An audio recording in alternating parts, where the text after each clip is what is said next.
Hello everyone, welcome back to you on fun learning Rohit Bhatt channel. अब हम पढ़ने जा रहे हैं chemical effect of electric current, यानी कि chemical effect of electric current जो हमारा चैप्टर है क्लास 8th का, उसे हम पढ़ने जा रहे हैं। यहाँ पे मेन टॉपिक्स हम कवर करेंगे क्विक रिवीजन के लिए। तो पहला जो इलेक्ट्रिक करंट के चैप्टर में आता है, तो केमिकल इफेक्ट पढ़ने से पहले हम जान लेते हैं इलेक्ट्रिक करंट क्या होता है। The flow of electron is called electric current. Simple सी भाषा में इलेक्ट्रॉन की प्रभाव को हम इलेक्ट्रिक करंट कहते हैं। मतलब जो इलेक्ट्रॉन्स होते हैं, इलेक्ट्रॉन, प्रोटॉन और न्यूट्रॉन के बारे में पढ़ा है। तो इलेक्ट्रॉन हमारे जो होते हैं नेगेटिवली चार्ज, वो जब हमारे ट्रेवल करते हैं उनके फ्लो की दर को हम इलेक्ट्रिक करंट कहते हैं।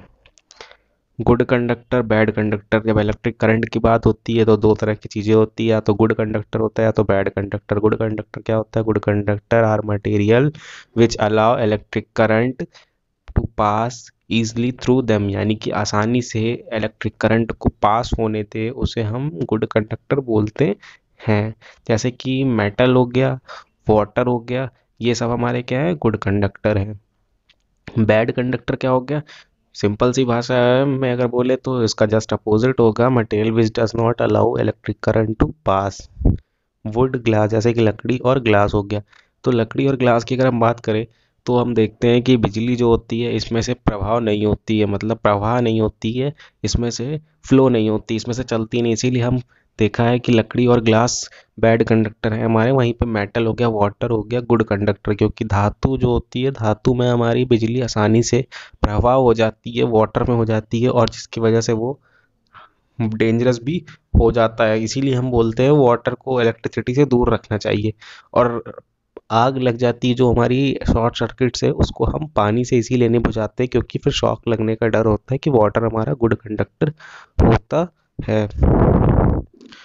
Do liquid conduct electricity? क्या लिक्विड जो पानी होता है वो इलेक्ट्रिसिटी को कंडक्ट करता है? We need tester to test. हमें टेस्टर की जरूरत होगी। टेस्टर क्या होता है? It is electrical device which is use to test electricity. ये एक इलेक्ट्रिकल डिवाइस है जिसका इस्तेमाल हम बिजली को टेस्ट करने के लिए करते हैं। आमतौर पे इसे हमने अपने घरों में देखा है। ये एक स्क्रू ड्राइवर की तरह दिखता है जिसका उपयोग करते हैं हम। जो हमारे सॉकेट्स होते हैं उसमें इसको जैसे ही हम डालते हैं, उसमें एक बल्ब लगा होता है और वो बल्ब ग्लो करना शुरू करता है।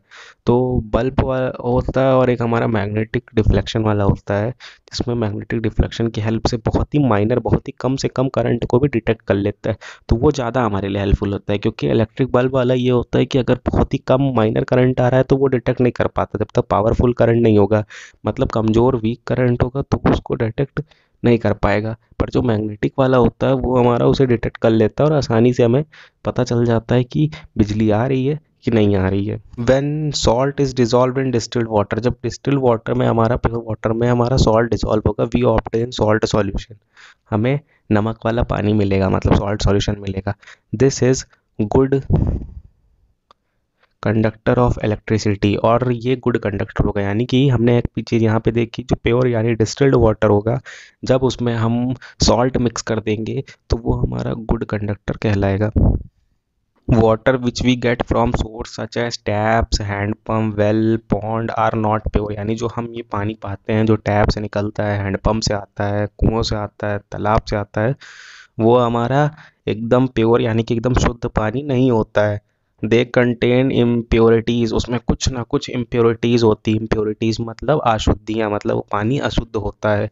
And also contain small amount of salt, साथ ही साथ उस पानी में थोड़ी मात्रा में हमें सॉल्ट भी देखने को मिलती है। मतलब जो नमक होता है, नमक भी पाया जाता है, चाहे वो टैप का हो और चाहे वो हमारा वेल का हो या फिर पॉन्ड का हो। पानी जितना भी है उसमें कहीं ना कुछ मात्रा की नमक की होती है। That's why it is a good conductor, और यही वो कारण है जिसकी वजह से पानी हमारा गुड कंडक्टर होता है। अन्यथा जो पानी होता है वो बैड कंडक्टर होता है। अगर पानी में एकदम अशुद्धियाँ नहीं हैं तो पानी हमारा गुड कंडक्टर नहीं होगा। पर पानी में अगर सॉल्ट है और इम्प्योरिटीज़ है, मेनली सॉल्ट होना बहुत इंपॉर्टेंट है, अगर सॉल्ट है तो हमारा वो गुड कंडक्टर कहलाएगा। On other hand distilled water is bad conductor, और दूसरी तरफ अगर बात करें तो डिस्टिल्ड वाटर जो होता है वो हमारा बैड कंडक्टर होता है। अगर उसमें इम्प्योरिटीज़ नहीं है तो बैड कंडक्टर कहलाएगा। जैसा कि हमने प्रीवियस क्लास में पढ़ा था, इलेक्ट्रिसिटी के हमारे तीन मेन इफेक्ट होते हैं, केमिकल इफेक्ट, हीटिंग इफेक्ट और हमारा मैग्नेटिक इफेक्ट। मैग्नेटिक इफेक्ट देखा था हमने, इलेक्ट्रोमैग्नेट जैसे होता है। हीटिंग इफेक्ट हमारा बल्ब हो गया या फिर आयरन हो गई, हमारा ये हीटिंग इफेक्ट पे वर्क करते हैं। अब केमिकल इफेक्ट हम जानने जा रहे हैं। जैसे केमिकल इफेक्ट मेन एग्जांपल अगर हम लेंगे तो बैटरी का एग्जांपल ले सकते हैं, जो सेल होते हैं हमारे। अब हम केमिकल इफेक्ट इस क्लास में जो पढ़ने जा रहे हैं उससे पहले हम इलेक्ट्रोड जान लेते हैं। Carbon rods are called electrode. Carbon की रॉड होती है, मतलब पतली सी रॉड होती है कार्बन की, और उसे हम इलेक्ट्रोड बोलते हैं। केमिकल इफेक्ट यानी केमिकल इफेक्ट होता क्या है, यानी कि जब भी हम किसी सॉल्यूशन से, यानी कि कोई भी अगर हमारा लिक्विड है उससे हम इलेक्ट्रिसिटी पास करेंगे तो हमें केमिकल इफेक्ट देखने को मिलेगा। यानी कि इलेक्ट्रिसिटी अगर किसी भी लिक्विड में से, पानी जैसी चीज़ में से पास की जा रही तो उसमें केमिकल इफेक्ट देखने को मिलेगा। पर हम कैसे जानेंगे केमिकल इफेक्ट है? तो यहाँ पे लिस्ट दी हुई है जिसकी वजह से हम जान सकते हैं केमिकल इफेक्ट। पहली चीज़ तो ये देखना है कि क्या है, when we pass electric current through solution. जब भी हम बिजली को पास करेंगे सॉल्यूशन से, ठीक है, इलेक्ट्रिक करंट को पास करेंगे सॉल्यूशन से, तो जो हम इलेक्ट्रोड इसमें यूज़ करते हैं सॉल्यूशन में, उसमें क्या होगा, bubbles of gas formed at electrode. हम देखेंगे क्या है कि इलेक्ट्रोड के पास कुछ बबल्स, मतलब जो छोटे छोटे बबल्स होते हैं वो फॉर्म होना शुरू करेंगे। तो वो हम समझ जाएंगे कि किसी न किसी प्रकार का ये केमिकल हमारा रिएक्शन हो रहा है, उसी के वजह से ये केमिकल इफेक्ट हमें देखने को मिल रहा है। जैसा कि हमने अभी पढ़ा कि जो करंट होगा जब हम उसको गुजारेंगे किसी भी सॉल्यूशन से, तो सॉल्यूशन में जो इलेक्ट्रोड्स होंगे, इलेक्ट्रोड्स के पास हमें देखने को मिलेंगे छोटे छोटे bubbles. Deposit of metal on electrodes, और कुछ समय बाद हम क्या देखेंगे, मेटल डिपॉजिट हो जाएगा इलेक्ट्रोड के पास। मतलब जो कॉपर के रॉड्स हमने पढ़े थे उसके पास जो होंगे मेटल डिपॉजिट होना शुरू हो जाएगा। Change of colour of solution, यानी जो कलर होगा सॉल्यूशन का वो चेंज होना शुरू हो जाएगा। मतलब कलर जो होगा, जैसे कि मान लेते पिंक है तो वो रेड हो जाएगा, ब्लू हो जाएगा, इस तरीके से जो सॉल्यूशन है उसका कलर ही बदल जाएगा और हम समझ जाएंगे कि केमिकल इफेक्ट है, क्योंकि केमिकल रिएक्शन हो रहा है उसी की वजह से ये हो रहा है और केमिकल प्रभाव हमें देखने को मिलेगा। रासायनिक प्रभाव जो होगा वो हमें देखने को मिलेगा।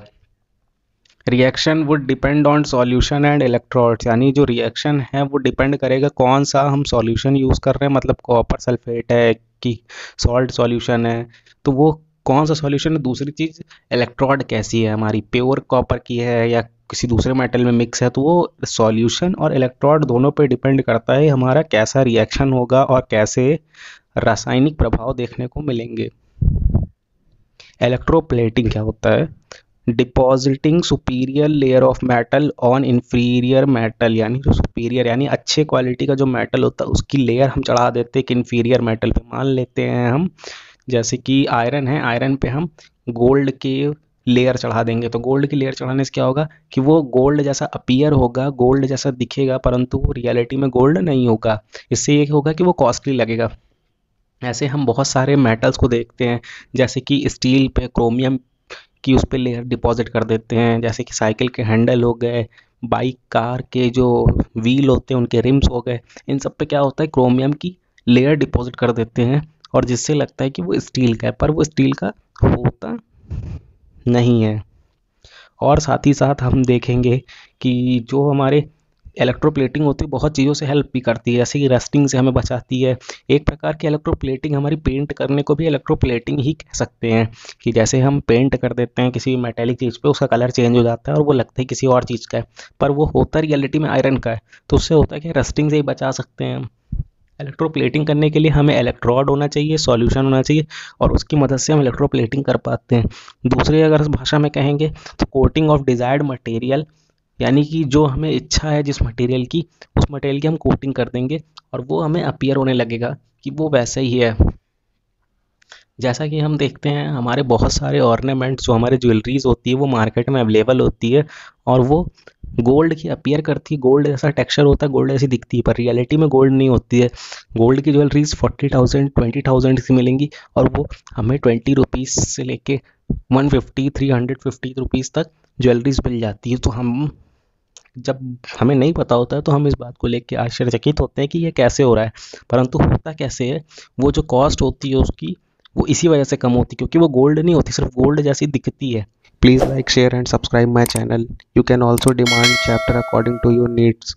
I hope it's good day for you. Stay tuned for upcoming chapters. Thank you so much for watching my videos.